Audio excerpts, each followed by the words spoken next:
Yana Angie అని ఇద్దరు twins.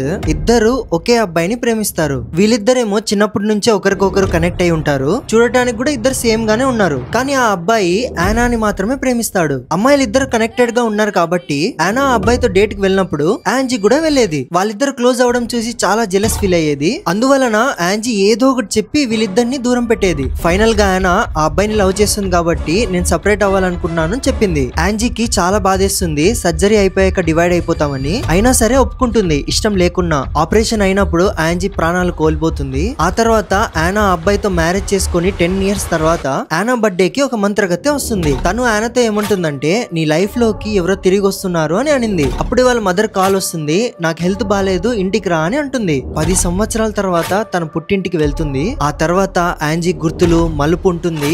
ఎవరు తిరిగి వస్తారు అనేది చాలా ఇంట్రెస్టింగ్ గా ఉంటుంది. తెలుగులో ఈ స్టోరీ బేస్ చేసుకుని చారులత అనే మూవీ తీశారు. ఈ స్టోరీ పార్ట్ 2 కూడా చెప్పాలంటే కామెంట్స్ లో పార్ట్ 2 అని పెట్టండి.